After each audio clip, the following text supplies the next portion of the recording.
he is one of the reasons I did join the company, by the way.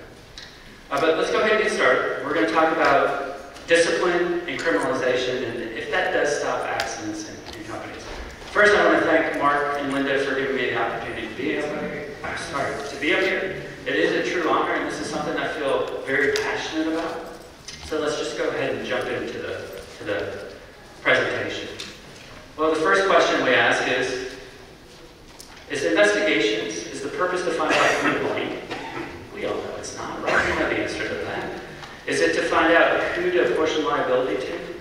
We know that's not true as well. Is it to find out who to point the finger at so we all feel better that somebody was blamed and we don't have to worry about this incident again? That's not true either. So what is the purpose of investigations?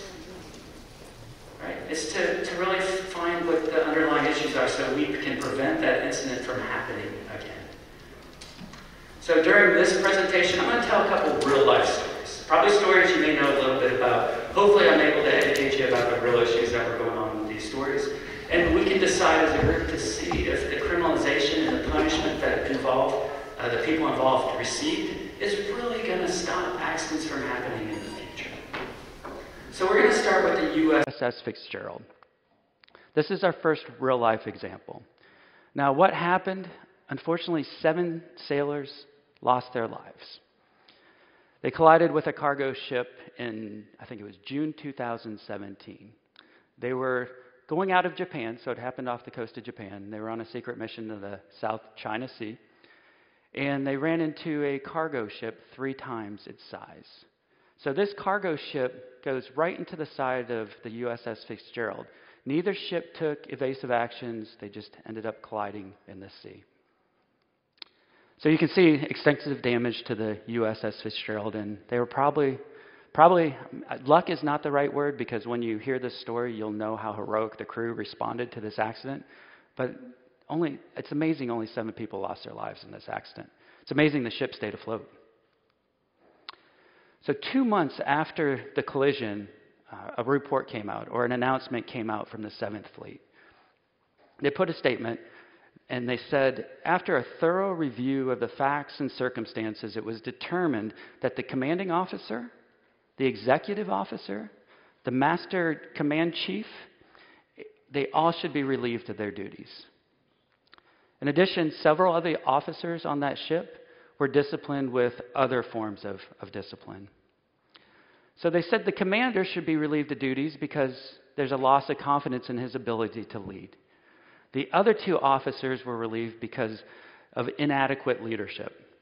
Other members of the crew were disciplined due to poor seamanship and flawed teamwork.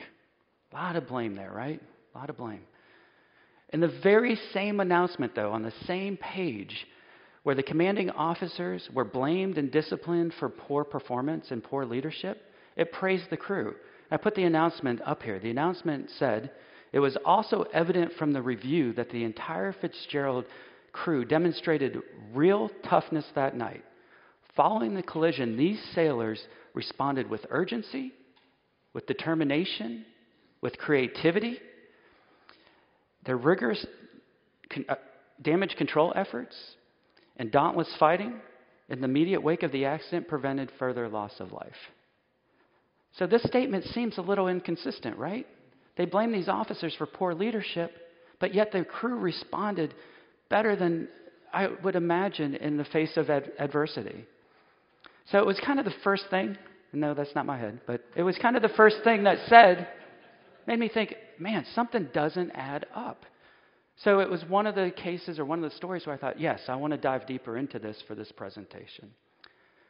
So a guy named Fort writes a report about 2 months later. And here's some excerpts from the report. And you, as we read through these, see if you can hear the blame. Personal distrust led the officer of the deck to avoid communicating. Crew members didn't know. Sailors cannibalized equipment.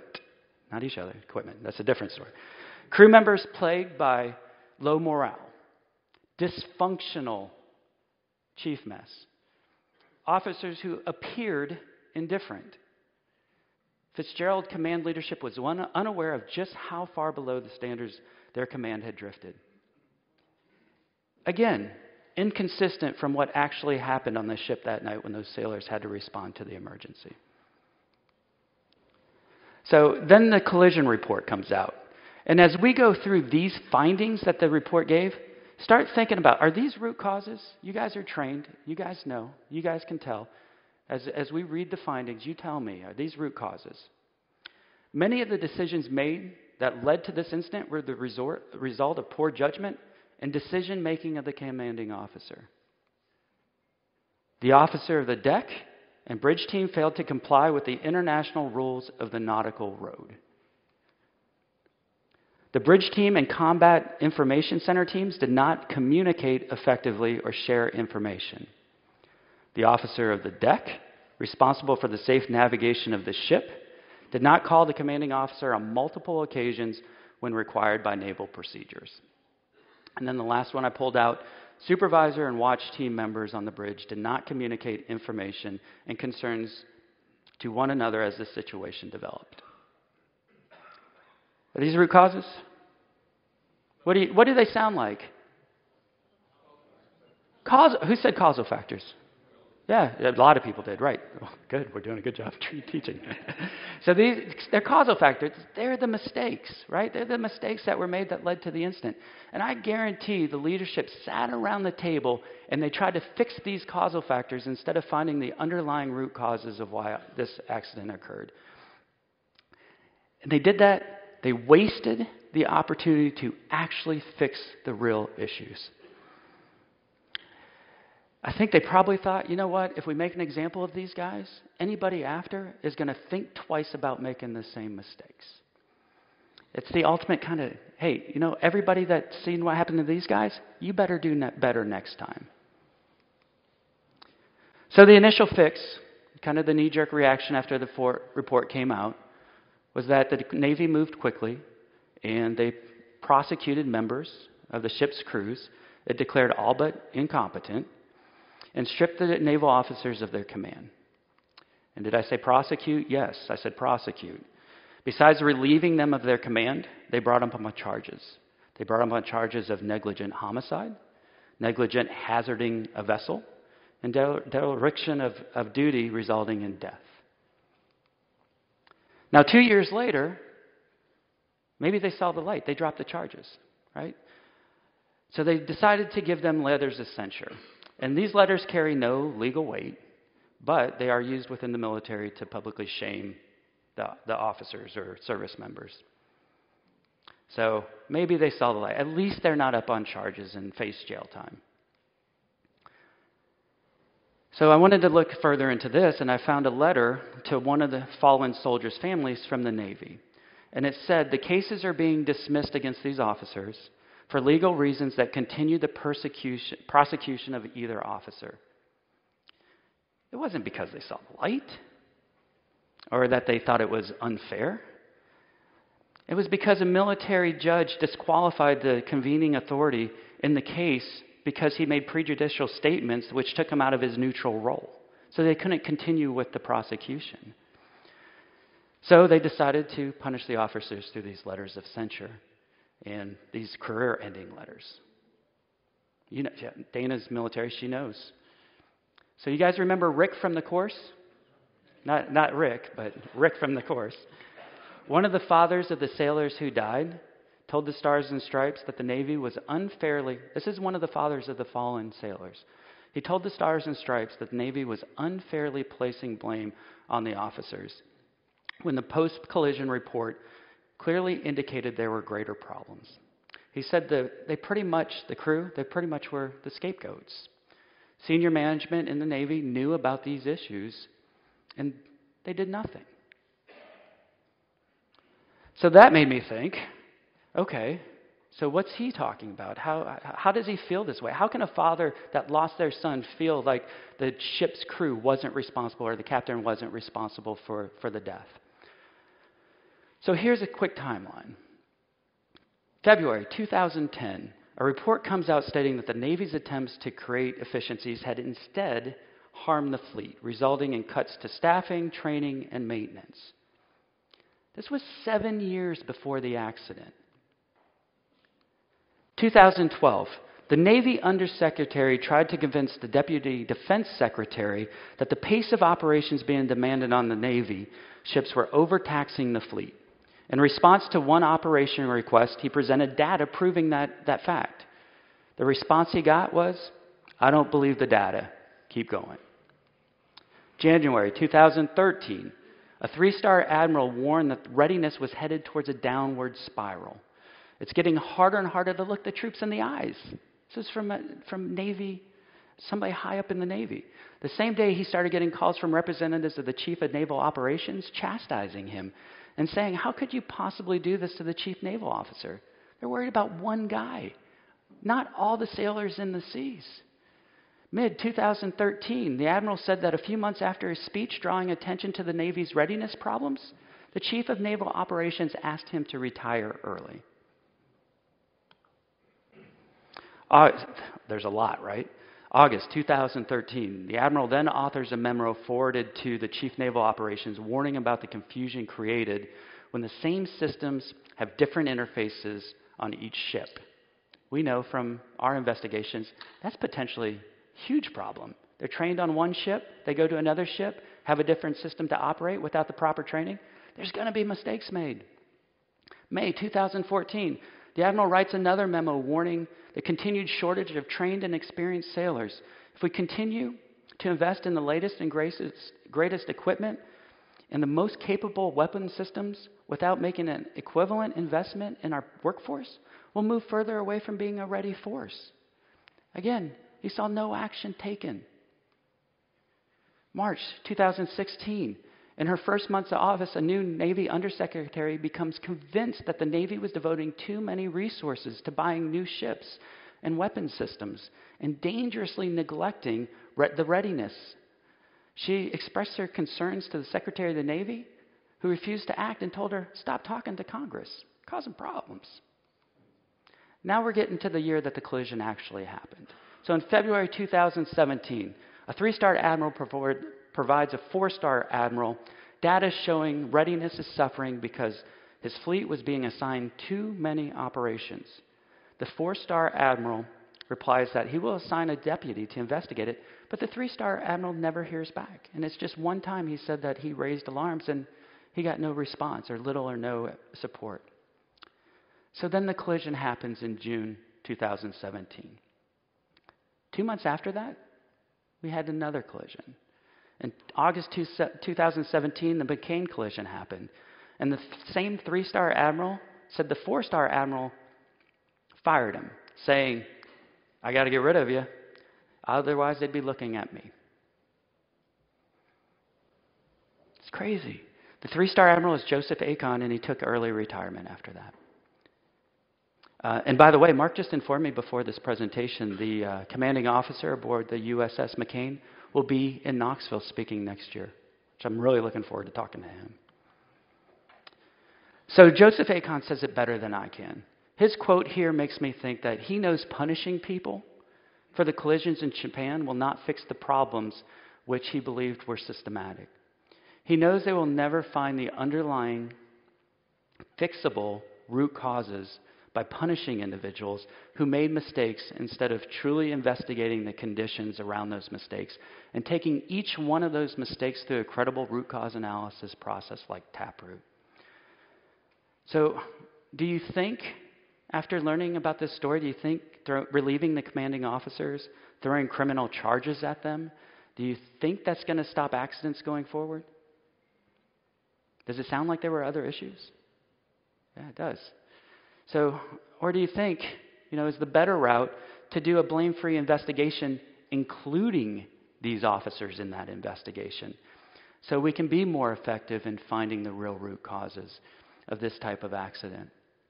Now, I'll leave that to you guys to ponder. I can probably tell which way you guys are leaning, just knowing you guys. But I'll leave that to ponder, and we'll move on to another case, just in case. This one I'm sure a lot of you guys in the room are familiar with. This happened just down the street.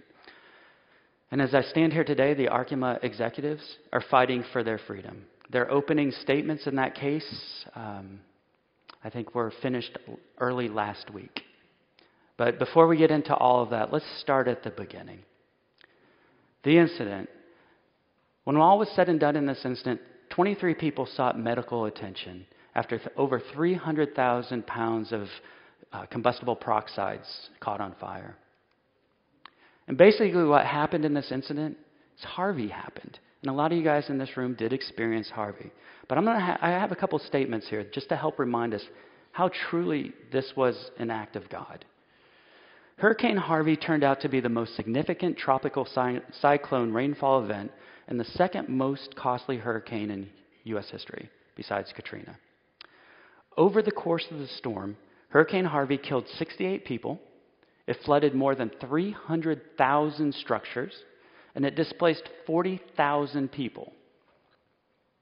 Flooding from Hurricane Harvey extended above the 500-year floodplain. Now, this is what I find most amazing. Harris County concluded that the rainfall at the Crosby plant was so extreme, it would likely to occur once every 5,000 to 20,000 years. Think about that. 5,000 years. You know how long 5,000 years is? We had just gotten out of the Stone Age 5,000 years ago. That's how long that is. That's an act of God. So when we teach courses, we always start with the snap chart, right? We start at the beginning. It's a way to organize the information. It's a way to put the sequence of events together so anybody coming into an investigation can kind of follow along and know exactly what happened. They can see the conditions surrounding those events. So I couldn't think of a better way to tell the story than using a snap chart. And I truly believe this is a story that needs to be told well and it needs to be heard well. So let's start at the beginning. Hurricane Harvey makes landfall in southeast Texas. Arkema halts production to prepare for the storm. They did have a hurricane preparedness plan. They activated a ride-out crew. And the ride-out crews are members of a team that if the facility feels like maybe the local roadways are going to be flooded, it's hard to get people to the plant, at least they know there's a crew there guaranteed to be there and fix problems. So this ride-out crew consisted of 12 members.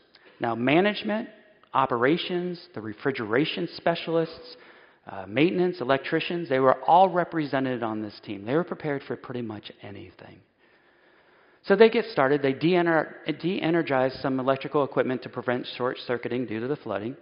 And there's parts of the facility that are above the 100-year floodplain and 500-year floodplain. So even though Harvey meanders, it just kind of stalls over the area, dumping a ton of rain, everyone still thinks the situation's manageable. I mean, these guys have decades of experience with hurricanes and flooding, and at this point, they didn't think they were going to have any trouble at all containing this. And there was no indication at that point that it was going to be any different. But the water does keep rising, and the ride-out crew starts shutting down powers to several of the low-temperature warehouses, and that's significant. Sunday afternoon, workers start moving this organic peroxide products into refrigerated truck trailers. The product will combust if it gets too warm. It'll catch on fire. So they put them in these trailers that have refrigerated units so they could keep the product cool in an emergency. So the rising water threatened the warehouse refrigeration systems. At this point, there's about 4 feet of standing water. Even though half the warehouses at this point were shut down, the crew felt still they had plenty of room for storage and to keep the product cold, especially since they had these tractor truck trailers that had refrigerated units on it. They didn't think at this point that they would even lose another warehouse. So they started moving products. They started filling the truck trailers they filled them, and then they started moving the ones that were filled to higher ground. They'd be above the water line. They would be able to continue to operate. The crew continued to shut off power to the warehouses as the water was rising, but they were handling it. They were getting into the truck trailers, and they were moving the truck trailers to higher ground. They continued to shut off power until only one warehouse is left. So I want you guys to you guys probably already are, but just play this story through your head and put yourself in this ride-out crew situation. So in the middle of the night, the floodwater reaches the main power transformer, and every building loses power. But these guys had already moved so much product out of the warehouses, it's really not that big of a deal at this point because they're putting them in these truck trailers. So then they start taking the product out of the last warehouse. Now all the warehouses are without power at this point. They continue to fill the tractor truck trailers, and all the warehouses are shut down. Then the equipment that they're using to transfer the product, there you've got forklifts and all that. Well, as the waters continue to rise, it starts flooding those engines, and they lose the ability to move the product with the equipment. So that night, what do you think they do? What's left? Yeah, they move it by hand. So these guys are in chest-high water, moving this combustible product by hand to these tractor trailers. They move over 2,000 units of this product by hand in the middle of the night in chest-high water. That's heroic, and it's probably way beyond what they were expected to do. It's unbelievable. Does that sound like personnel from a poorly led company? I don't think so. It's unbelievable. Even with all these Herculean efforts, though, there's still 3 trailers that they were filling that they couldn't get to higher ground because their tanks started to overflow with water. So they've got these 6 trailers up on the hill, and they've got 3 still in the water. And they alert the emergency responders and told them that the product could combust in a few days. So as soon as they know they had a problem, they went ahead and told the authorities. And then Tuesday morning, Arkema went to the Unified Command and said, look, your emergency responders, they have to wear the right PPE when they're dealing with this, and they need to have self-contained breathing apparatuses. This is dangerous stuff. So they did what they could do. So then Harris County, and remember, Harvey is affecting this whole area. It's not just this plant. So everybody's stretched thin at this point. So the Unified Command decides to keep the road open next to the plant because it was the best evacuation route. But they do station 2 officers. So if they do find that the product starts to combust, they can shut the road down and keep people out of harm's way. Well, while those officers are driving to their station, they go through this white cloud. Now, they think they've been exposed. Now, the reports I read, I couldn't get a confirmation, but they think the white cloud was just a really dense, low-lying cloud or fog. But the 2 emergency responders are adamant, we have been exposed. So then 3 more emergency responders decide, hey, we better go check on them, and they drive down the road, and they go through the white cloud. So then all 5 of them are together at that point, and they're like, you know what? We've probably been exposed. We need to go get help. So then they drive back out of the evacuation zone, and they go through a black cloud of smoke. When they get back, they report, hey, we've got itchy eyes, watery eyes, itchy eyes, sore throats, and they seek medical attention. Now, Harris County at this point says, oh, yeah, they must really be sick, so they shut down the road for good at this point. So because they had that report, when they first drove through the smoke, they did send somebody out to the facility to check to see if these things were on fire. And the fire crew that went out there didn't see it. So that's why they didn't close the road when they first drove through this white smoke. They sent somebody to check it out. They didn't see anything bad, but the emergency responders still were adamant that they went through something. But they did end up eventually getting through that black smoke. And that was because one of the trailers that they didn't get to higher ground did catch on fire, so they were exposed when they went through that black smoke.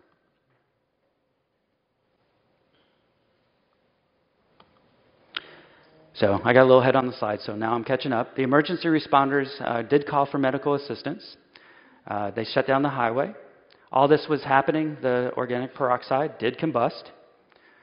The next day, the 2 other trailers, they also caught on fire because they didn't have the refrigeration units.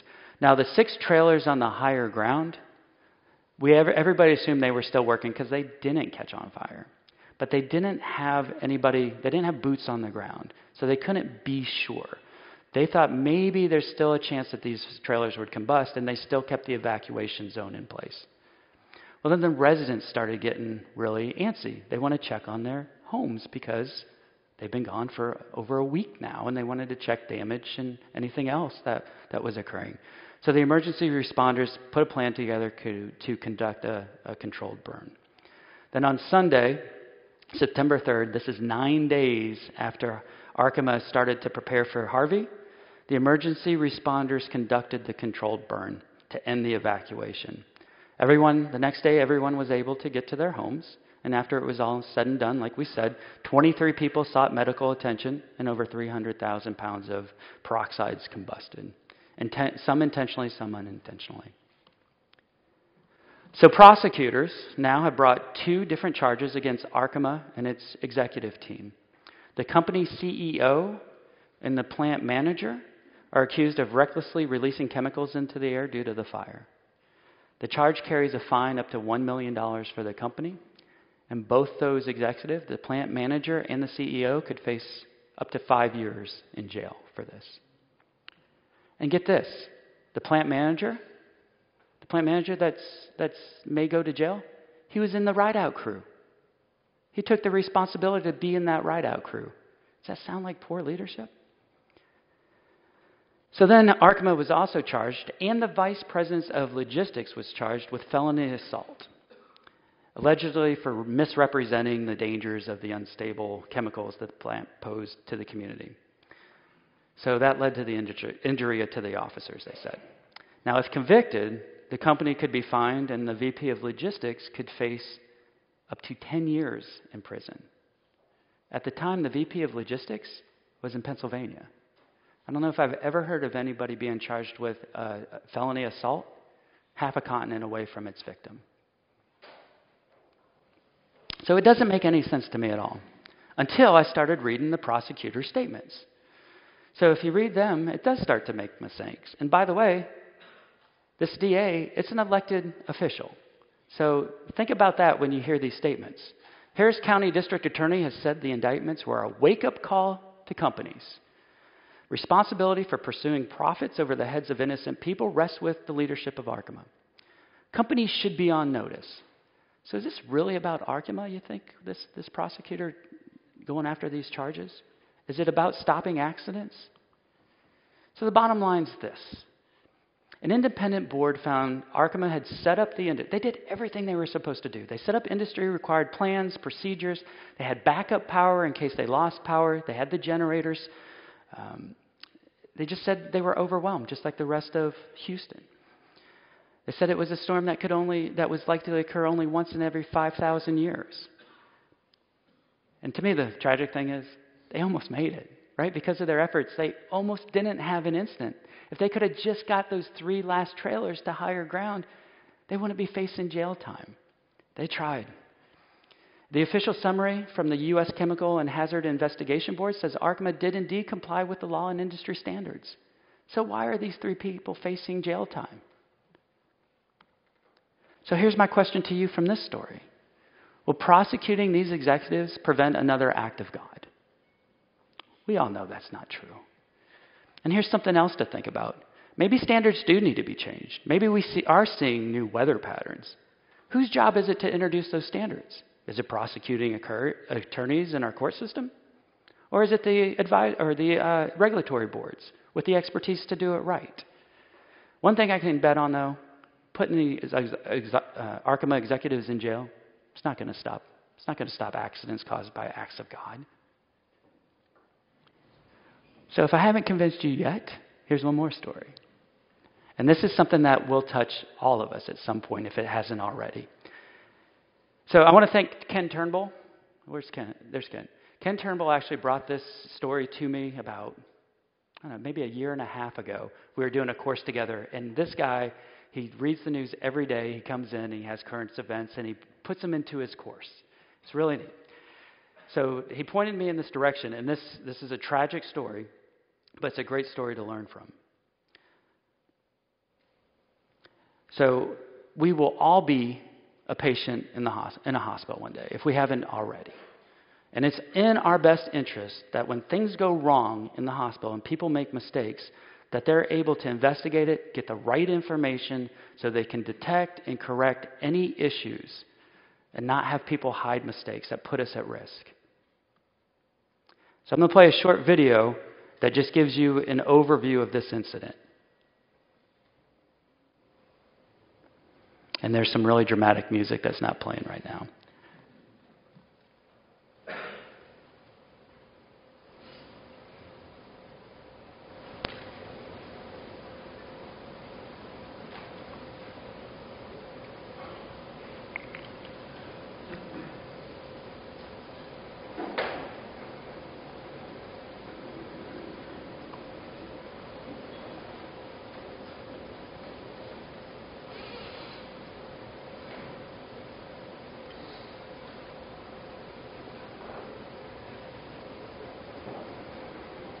So if you were able to follow along in the video, you know there was a medication mix-up, and the patient got the wrong medicine and eventually passed away. Wrong medication errors happen way too frequently. But let's start at the beginning of this and dive a little deeper to give you a good understanding of the conditions surrounding this incident. We had a patient that was admitted to the hospital for a suspected brain bleed. They needed to do a procedure to diagnose it, and that's called a PET scan. And that consists of putting somebody into a metal tube, and you have to be very still and quiet for a certain amount of time. Well, this patient was claustrophobic, so she asked the physician or the nurse, "Can you give me something for the anxiety?" The physician thinks no problem, and he puts in an order for Versed. Versed is a moderate sedative. So the primary nurse of this patient was really backed up, and she didn't have time to administer the medication. So she asked another nurse to do it. This is a help-all nurse. She kind of takes all the overflow. Well, she was also very busy. She had an orientee with her today, and they were already late to another procedure.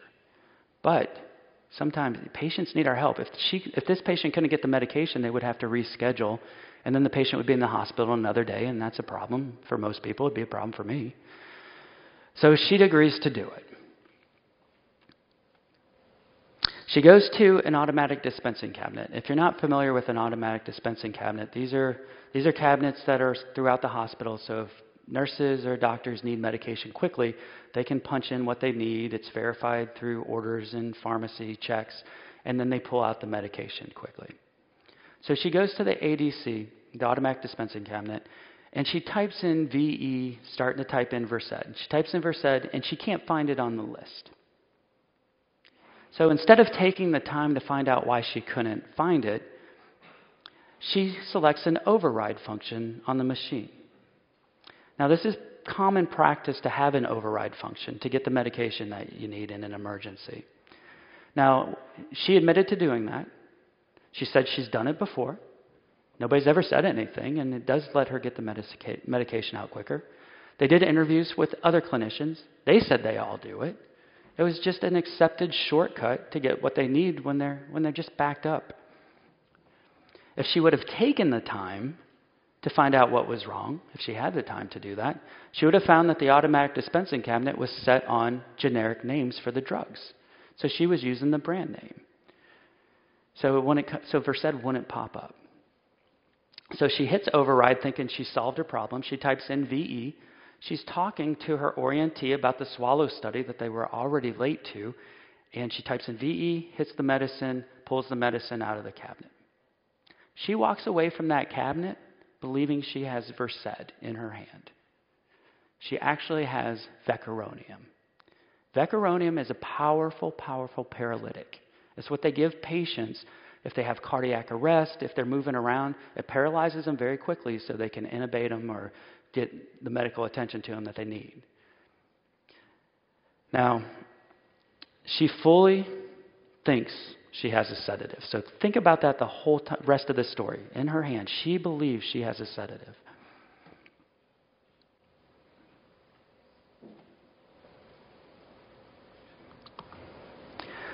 So as we go forward in the story, there are a couple opportunities to catch this mistake. When she transports the medicine, she puts everything in a baggie and then she goes to the patient. It may have been a chance to catch that she had the wrong vial of medicine. There is a warning label on that medicine that says Paralytic. Now, it's very well documented in other medical error cases that other clinicians have missed that warning label before too. She also could have caught it if she would have done her full 5 rights. And she didn't. Now, the 5 rights are to make sure you have the right patient in front of you, to make sure you have the right medication, to make sure you have the right dose. Get it? 5 rights, right dose. Make sure you give it at the right time, and make sure you give it the right way. So she only verified the patient's name and that she had the right dose, she said.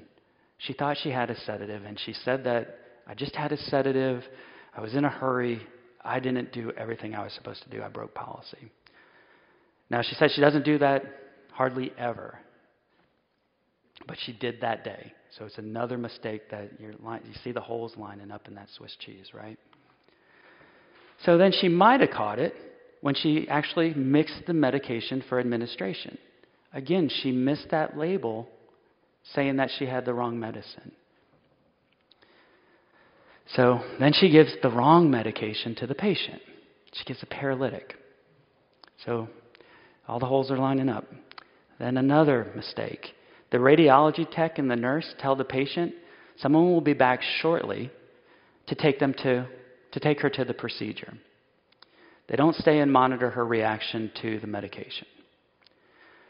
Now, it is industry standard when you give a patient a moderate sedative, you stay and you monitor the respiratory. You make sure that there's no problems. But in this case, in this hospital, they didn't have the policy. It wasn't listed as a high-risk medication, so it wasn't required for somebody to stay. And actually, the policy didn't even have, when they went to look at it, it doesn't even have like the manner or frequency that you're supposed to monitor the patient. So it wasn't helpful. So this is the hard part. So she has this paralytic and everybody walks away from her. She loses the ability to call out, and she loses the ability to breathe because her diaphragm becomes paralyzed. She's fully conscious. She knows what's going on. She can't do anything about it, and she's all by herself. It's tragic. It makes you want to blame somebody right off the bat. How could you let this happen? But remember, in the video, I don't know if you caught it, even the family said mistakes happen, and they know that patient would not have blamed that nurse for making a mistake that day. So when the radiology tech goes back to get the patient, he finds her unresponsive with no pulse. So he immediately begins CPR, and they get a crash team, and they do get her breathing again with a breathing tube, but she never regains consciousness. It's just too late. At that point, she was pretty much brain dead. So all the medical staff decided to put her on comfort measures only, and when they took the breathing tube out, she passed.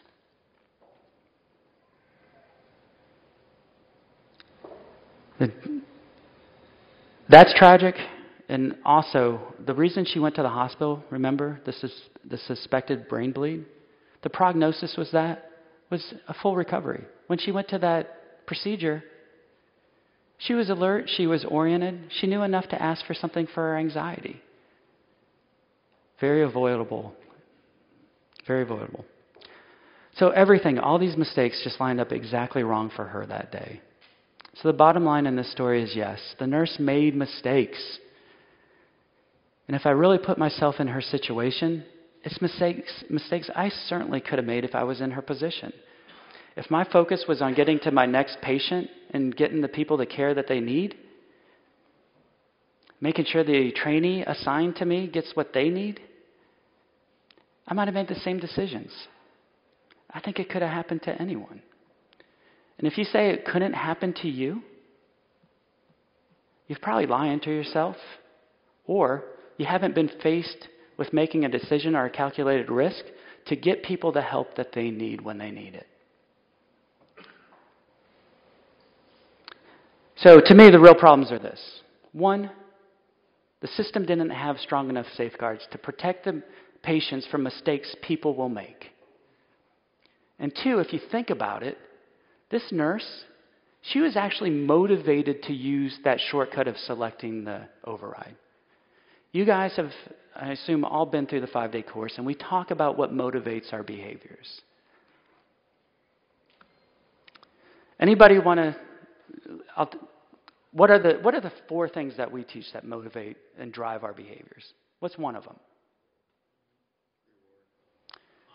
Time. Time is one. You know, we're always looking to save time when we're doing our work. What else? Sorry? Self-interest. Yeah, so you're saving time. You're saving effort. So you're thinking about yourself and trying to get your job done as quickly and efficiently as possible. You're trying to get your work done. Fear. It could be fear.